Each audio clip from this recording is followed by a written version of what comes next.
नमस्कार दोस्तों, स्वागत है आप सभी का आपके अपने YouTube channel GK search engine पर। तो दोस्तों, आज है 17 दिसंबर और 17 दिसंबर से रिलेटेड राजस्थान करंट अफेयर्स के जितने भी इंपॉर्टेंट क्वेश्चन हैं सभी हम इस वीडियो में डिस्कस करने वाले हैं। तो पूरा वीडियो बहुत ध्यान से देखना और वीडियो के एंड में मैं आपसे क्वेश्चन पूछूंगा जिसका आंसर आपको कमेंट बॉक्स में देना है। कल के वीडियो में मैंने आपसे क्वेश्चन पूछा था जो था हाल ही में अंतर्राष्ट्रीय ऊंट उत्सव का आयोजन 13 से लेकर 15 जनवरी 2023 तक राजस्थान के किस जिले में किया जाएगा।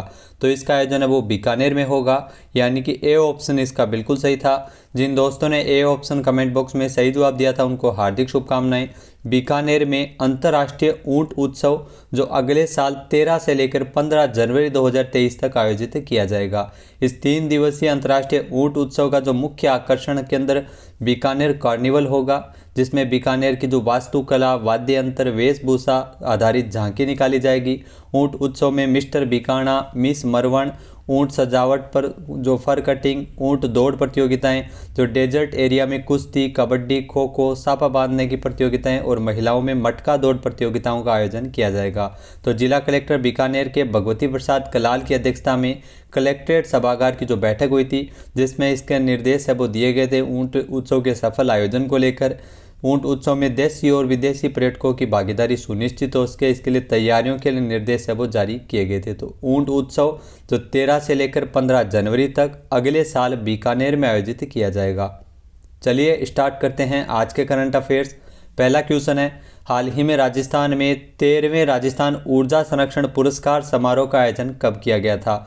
तो राजस्थान जो ऊर्जा संरक्षण पुरस्कार 2022 जिसका आयोजन 14 दिसंबर को किया गया था, यानी कि बी ऑप्शन इसका बिल्कुल सही है। आइए जानते हैं इंपॉर्टेंट फैक्ट्स।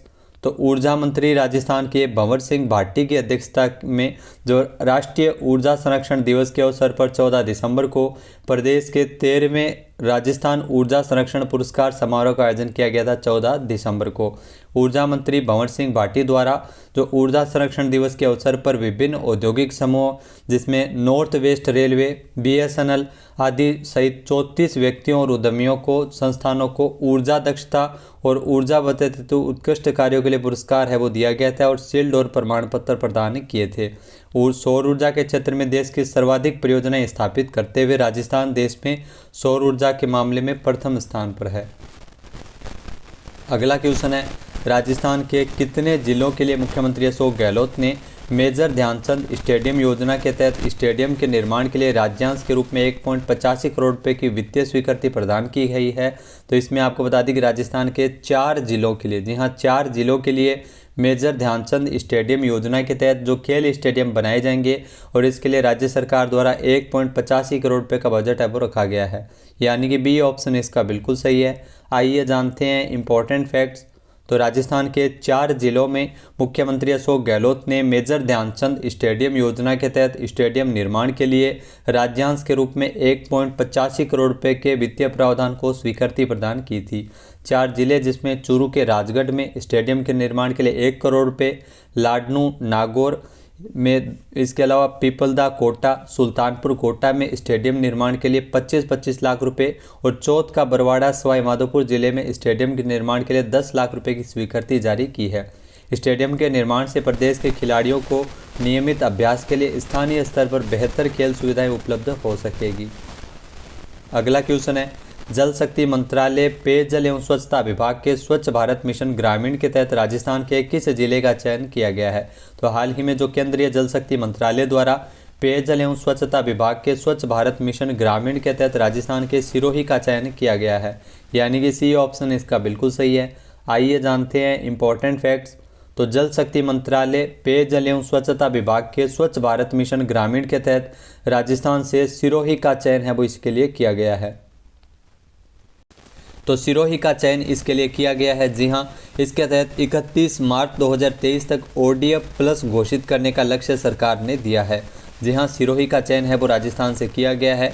आपको बता दें कि जो बूंदी जिले के खिरोना गांव को गांधी जयंती के अवसर पर 2 अक्टूबर को राष्ट्रपति द्रौपदी मुर्मू ने राष्ट्रीय स्वच्छता अवार्ड देकर सम्मानित किया था। तो खिरोना गांव जो बूंदी में है ये भी आपको याद में रखना है। इसके अलावा सिरोही जिले को जो जल शक्ति एवं पेयजल मंत्रालय के द्वारा स्वच्छ भारत मिशन ग्रामीण के तहत सिरोही जिले का चयन इसके लिए किया गया है। 31 मार्च 2023 तक ODF प्लस घोषित करने का लक्ष्य है वो सरकार को सौंपा गया है। अगला क्वेश्चन है, हाल ही में राजस्थान स्टार्टअप की रेस में देश में कौन से स्थान पर पहुंच गया है? तो राजस्थान है वो स्टार्टअप्स की रेस में देश भर में चौथे पायदान पर पहुंच गया है, यानी कि ए ऑप्शन यहाँ पर बिल्कुल सही है। ये जानते हैं इंपॉर्टेंट फैक्ट्स। तो राजस्थान के युवा सफल स्टार्टअप्स आइडिया की रेस में लगातार आगे बढ़ रहे हैं। यही कारण है कि राजस्थान स्टार्टअप्स की दिशा में देश में चौथे स्थान पर पहुंच गए हैं। जी हाँ, राजस्थान से 2 स्टार्टअप्स यूनिकॉर्न भी बन चुके हैं। सरकार के साथ साथ निजी इन्वेस्टर्स भी जो प्रदेश के युवाओं के स्टार्टअप्स में रुचि दिखा रहे हैं। राजस्थान में अब तक 2979 स्टार्टअप्स रजिस्टर्ड हुए हैं। सूचना प्रौद्योगिकी और आई स्टार्ट की ओर से 15 दिसंबर को जालाना स्थित टेक्नो हब में ग्लोबल इन्वेस्टर मीट का आयोजन किया गया था, जिसमें सिलिकॉन वैली अमेरिका से आए 15 इन्वेस्टर्स ने इसमें हिस्सा लिया था। शार्क टैंक की तर्ज पर इस ग्लोबल मीट में निवेशकों ने 7 स्टार्टअप्स का चयन है वो किया है राजस्थान से, जिसमें निवेशक चयनित स्टार्टअप्स में निवेश भी करेंगे। नेक्स्ट क्वेश्चन है, हाल ही में राजस्थान का कौन सा जिला, जी हाँ, राजस्थान का कौन सा जिला सामाजिक न्याय एवं अधिकारिता विभाग से जुड़ी योजनाओं में सर्विस डिलीवरी में अव्वल रहा है? तो राजस्थान का जो जालोर जिला है वो इसमें अव्वल रहा है, यानी कि सी ऑप्शन यहाँ पर बिल्कुल सही है। आइए जानते हैं इंपॉर्टेंट फैक्ट्स।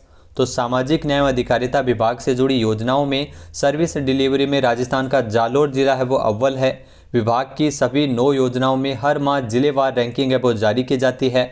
इस रैंकिंग में 18 जो जिलों की आउटस्टैंडिंग परफॉर्मेंस रही है। अजमेर और कोटा को छोड़कर अन्य सभी संभागीय मुख्यालय रैंकिंग में पीछे हैं।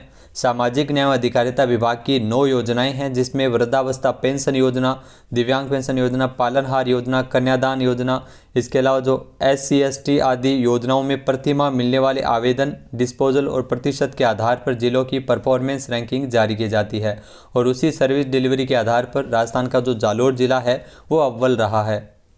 नेक्स्ट क्वेश्चन है, हाल ही में राजस्थान में स्वास्थ्य विभाग द्वारा डायरिया एवं कुपोषण के खिलाफ जो सशक्त दस्त नियंत्रण अभियान कब से कब तक चलाया गया था? तो इस अभियान का आयोजन है वो 7 अक्टूबर से लेकर 21 अक्टूबर तक किया गया था, यानी कि ए ऑप्शन यहाँ पर बिल्कुल सही है। आइए जानते हैं इंपॉर्टेंट फैक्ट्स। तो राजस्थान में स्वास्थ्य विभाग द्वारा डायरिया एवं कुपोषण के खिलाफ सशक्त दस्त नियंत्रण अभियान जो चलाया गया था 7 से लेकर 21 अक्टूबर तक। यह अभियान राज्य में चिकित्सा एवं स्वास्थ्य विभाग के द्वारा चलाया गया था। इस अभियान में 5 वर्ष से कम आयु के बच्चों की दस्त और कुपोषण के कारण होने वाली मृत्यु दर को कमी लाने के लिए इस अभियान को चलाया गया था।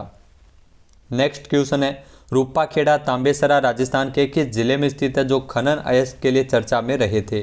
तो रूपाखेड़ा और तांबेसरा है जो बांसवाड़ा में है, यानी कि बी ऑप्शन इसका बिल्कुल सही है। आइए जानते हैं इंपॉर्टेंट फैक्ट्स। तो आपको बता दें कि बांसवाड़ा जिले के रूपाखेड़ा और तांबेसरा जो ब्लॉक में मैग्नीज के अयस्क भंडार खोजे गए हैं। जी हाँ, मैग्नीज के अयस्क भंडार है वो यहाँ पर खोजे गए हैं। बांसवाड़ा के कालाकुंटा, तांबेसरा, रूपाखेड़ा, नवागांव में लगभग 17 मिलियन टन भंडार है वो संभावित है मैग्नीज के। मैग्नीज एक रासायनिक तत्व है, प्रकृति में शुद्ध रूप में नहीं मिलता है बल्कि अन्य तत्वों के साथ यौगिकों में मिलता है, जिसमें अक्सर लोहे के यौगिक शामिल होते हैं। शुद्ध करने के बाद में इसका जो रंग है वो स्लेटी हो जाता है और इसे इस्पात में मिलाया जाए तो इस्पात जंग नहीं खाता है। तो इसमें जो मैंगनीज के भंडार खोजे गए हैं बांसवाड़ा के कालाकुंटा, तांबेसरा, रूपाखेड़ा और नवागांव में। नेक्स्ट क्वेश्चन है, हाल ही में राजस्थान में राज्य स्तरीय बाल अधिकार सप्ताह का आयोजन कब किया गया था? तो राजस्थान में राज्य स्तरीय बाल अधिकार सप्ताह का आयोजन 14 नवंबर से किया गया था, यानी कि ए ऑप्शन यहाँ पर बिल्कुल सही है। आइए जानते हैं इंपॉर्टेंट फैक्ट्स। तो पंडित जवाहरलाल नेहरू जी की जयंती के अवसर पर बाल दिवस के अवसर पर 14 नवंबर से राजस्थान के मुख्यमंत्री अशोक गहलोत ने राजस्थान में जयपुर में राज्य स्तरीय बाल अधिकार सप्ताह का शुभारंभ भी किया था। राज्य सरकार द्वारा बच्चों में साहित्य के प्रति रुचि बढ़ाने के लिए पंडित जवाहरलाल नेहरू बाल साहित्य अकादमी बनाई गई है। साथ ही साथ कई योजनाओं के जरिए बच्चों का भविष्य भी संवारा जा रहा है। साथ ही साथ बाल संरक्षण के लिए जो कृत संकल्पित राज्य सरकार द्वारा जो अगला बजट है वो युवाओं और विद्यार्थियों को समर्पित होगा। तो राज्य स्तरीय बाल अधिकार सप्ताह जो 14 नवंबर को इसका आयोजन है वो किया गया था बाल दिवस के अवसर पर। नेक्स्ट क्वेश्चन है, हाल ही में कोलकाता में 15 से लेकर 22 दिसंबर तक कोलकाता अंतर्राष्ट्रीय फिल्म महोत्सव का कौन सा संस्करण शुरू हुआ है? तो कोलकाता अंतर्राष्ट्रीय फिल्म महोत्सव का जो 28वां संस्करण है जो 15 से लेकर 22 दिसंबर तक कोलकाता में शुरू हुआ है, यानी कि ए ऑप्शन यहाँ पर बिल्कुल सही है। आइए जानते हैं इंपॉर्टेंट फैक्ट्स। तो कोलकाता अंतर्राष्ट्रीय फिल्म महोत्सव जिसका 28वां संस्करण शुरू हो गया है। पश्चिम बंगाल सरकार के सूचना एवं सांस्कृतिक मामलों के विभाग द्वारा आयोजित किए गए कोलकाता अंतर्राष्ट्रीय फिल्म महोत्सव का 28वां संस्करण 15 से लेकर 22 दिसंबर के बीच कोलकाता में आयोजित किया जा रहा है। KIFF यानी कोलकाता इंटरनेशनल फिल्म फेस्टिवल, जिसकी शुरुआत 1995 में की गई थी। 28वें कोलकाता अंतर्राष्ट्रीय फिल्म महोत्सव का शुभारंभ बॉलीवुड के जो सदी के महानायक अमिताभ बच्चन के द्वारा उद्घाटन किया गया था कोलकाता के नेताजी इंडोर स्टेडियम में। इस साल जो फिल्म फेस्टिवल में तकरीबन 42 देशों की कुल 183 फिल्में दिखाई जाएगी। अगला क्वेश्चन है, हाल ही में भारत ने ओडिशा तट के अब्दुल कलाम द्वीप से किस मिसाइल का सफलतापूर्वक परीक्षण किया था? तो भारत के द्वारा ओडिशा तट से जो अब्दुल कलाम द्वीप से अग्नि 5 मिसाइल का सफल परीक्षण किया गया था, यानी कि बी ऑप्शन यहाँ पर बिल्कुल सही है। आइए जानते हैं इंपॉर्टेंट फैक्ट्स। तो हाल ही में भारत ने अग्नि 5 बैलिस्टिक मिसाइल का सफल परीक्षण किया था। भारत ने 5000 किलोमीटर से अधिक की रेंज वाली बैलिस्टिक मिसाइल अग्नि 5 का सफल परीक्षण किया था ओडिशा तट के अब्दुल कलाम द्वीप से।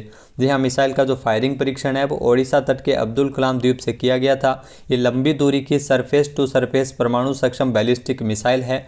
5000 किलोमीटर से अधिक की रेंज वाली मिसाइल है अग्नि 5, जिसका सफल परीक्षण किया गया था। 3 चरण, जिसमें जो ठोस ईंधन वाले जो इंजन का प्रयोग करने वाली परमाणु सक्षम मिसाइल को रक्षा अनुसंधान और विकास संगठन द्वारा विकसित किया गया है। अब बात कर लेते हैं आज के हमारे क्विज की। तो आज का हमारा क्विज है, हाल ही में राजस्थान के झुंझुनू के चिड़ावा में 10 दिवसीय चिड़ावा महोत्सव का आयोजन कब किया जाएगा? एक बार फिर से सुनिएगा, झुंझुनू के चिड़ावा में 10 दिवसीय चिड़ावा महोत्सव का आयोजन कब से किया जाएगा? इसका सही आंसर आपको कमेंट बॉक्स में देना है। और अगर ये वीडियो आपको पसंद आए तो इसे लाइक और शेयर करना बिल्कुल न भूलिएगा। चैनल पे नए हैं, सब्सक्राइब नहीं किया है तो अभी सब्सक्राइब बटन पर क्लिक करें। इस वीडियो की जो PDF फाइल है वो आप वीडियो के डिस्क्रिप्शन बॉक्स से डाउनलोड कर सकते हैं और इस क्वेश्चन का आंसर आप वोट करके भी कर सकते हैं। वीडियो देखने के लिए धन्यवाद। जय हिंद, जय भारत, जय राजस्थान।